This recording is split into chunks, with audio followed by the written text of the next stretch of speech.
எங்களுடைய முதல் B team அண்ணன் ரகுபதி அவர்கள். திமுகவில் என்னென்ன நடந்துட்டு இருக்குது அப்படிங்கிற தகவல் தரையெல்லாம் அண்ணன் ரகுபதி அவர்கள் தந்து கொண்டிருக்கிறார். திராவிட முன்னேற்ற கழகத்தினுடைய கூட்டணியில் இருக்கக்கூடிய எந்த கட்சியை எடுத்துக்கொண்டாலும் தான், காங்கிரஸாக இருந்தாலும், கம்யூனிஸ்டாக இருந்தாலும், விடுதலை சிறுத்தை கட்சியாக இருந்தாலும் முழு மனதோடு ஏற்றுக்கிட்டு இருக்காங்களா? எத்தனை வருஷமா அவங்க கூட்டணியில் இருக்காங்க, முழு மனதோடு ஏற்றுக்கிட்டு இருக்காங்களா?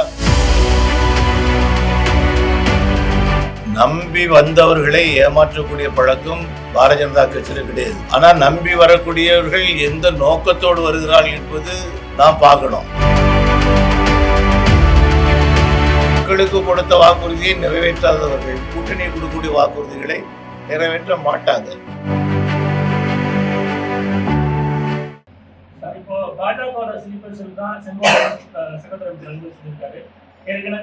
யார் சொல்லுங்க?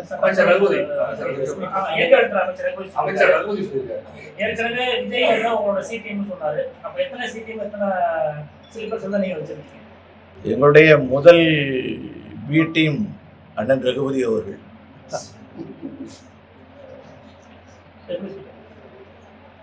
உங்களுக்கு நம்ப முடியல இல்ல? அவர் சொன்ன மட்டும் எப்படி நம்புறீங்க?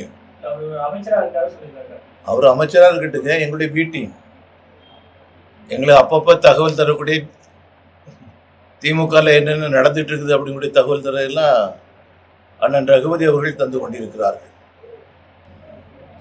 24 எலெக்ஷன்ல ஏடிஎம்கே பிஜேபி கூட்டணி வந்து உறுதியானாலும் பழைய என்டிஏல இருக்கிறவங்க இது வரைக்கும் சேரல எந்த அளவுக்கு முன்னெடுத்துட்டு போறாங்க. காலம் என்ன இருக்குதுங்க, எல்லாமே முழுமை விட்டு வரணும்னு சொன்னாச்சுன்னா அது ஜனவரி மாதம் தான் முடியும். அது எந்த கட்சிக்காக இருந்தாலும் சரிதான்.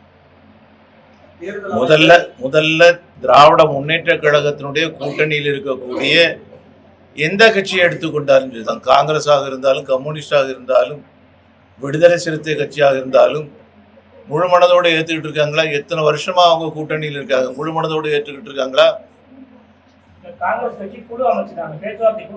இருக்கட்டும், நாங்களும் குழு அமைச்சிருக்கிறோம். எங்களுக்கும் குழு இருக்குது,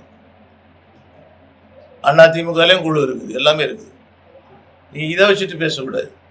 செங்கோட்டை அவங்களை நம்பி வந்தாரு, கடைசி ஏமாந்துட்டாரு, ஏமாந்துட்டாரு அப்படின்னு சொல்றாங்க. அதே போல ஓபிஎஸ் பாஜக நம்பி போனாங்க, கடைசியில் பாஜக கைவிட்டாங்க. அது எப்படி பண்ணுறீங்க?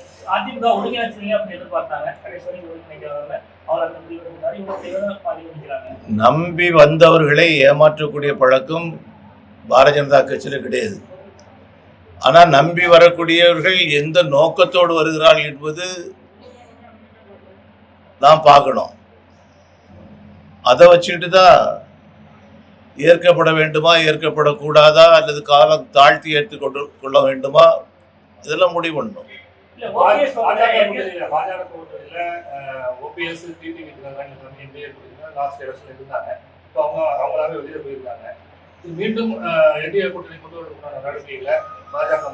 ஓபிஎஸ் வந்து இப்போ வந்து அவருடைய அமைப்பினுடைய பெயரையே மாத்திருக்கிறாரு. அதோட சேர்ந்து சில விஷயங்களும் கருத்துக்களும் அவர் சொல்லியிருக்கிறாரு. அதை நீங்க கவனிக்கணும். அவருடைய கருத்தை சொல்லி இருக்கிறார், அதையும் நாம் கவனத்தில் கொள்ள வேண்டும்.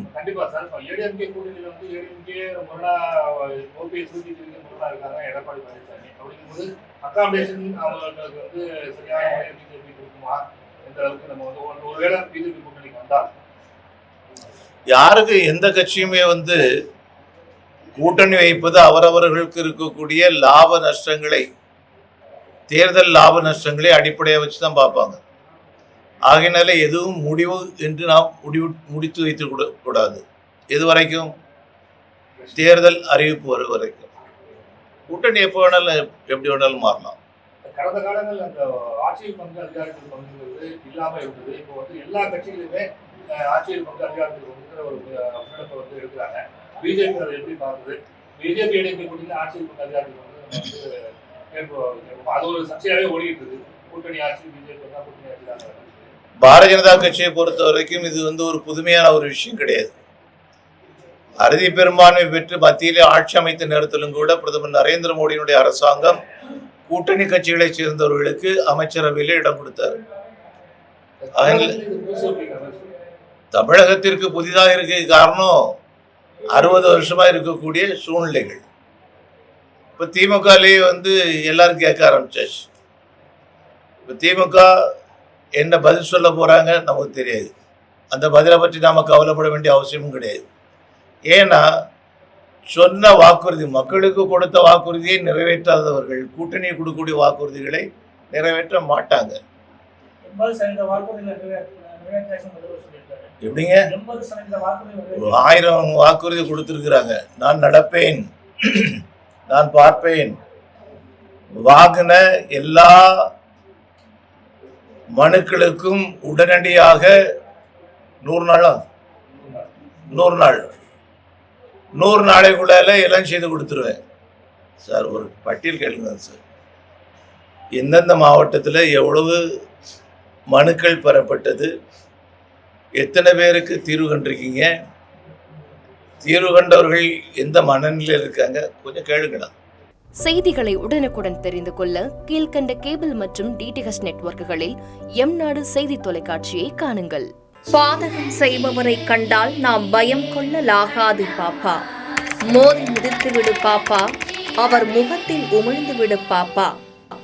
அண்மை செய்திகளை உடனுக்குடன் தெரிந்து கொள்ள இணைந்திருங்கள் எம்நாடு தொலைக்காட்சியுடன்.